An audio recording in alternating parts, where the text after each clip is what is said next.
Yung pagbaba ko dito sa LRT ng Carriedo, oh. Ang linis-linis. Dati dami ditong mga nagtitinda eh. Pagbaba mo ng Carriedo, 'di ba? O tingnan mo ang galing. Oh. Ang luwag-luwag na ng kalsada. Dati ang ano to eh. Dami dito nakaharang kapag dadaan ka. Ngayon oh, tingnan mo.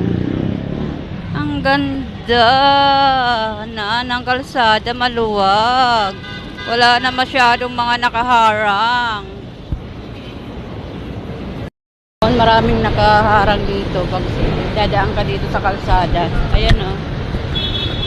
Ang ganda na maglakad dito oh. Ang luwag. Wala na masyadong mga nakaharang. Oh, ang luwag. Dati 'di ba dito sa daan pagbaba mo ng LRT. Ngayon ano, wala na, nilinis na ni sino ba dito, Mayor Yormi? Nilinis na.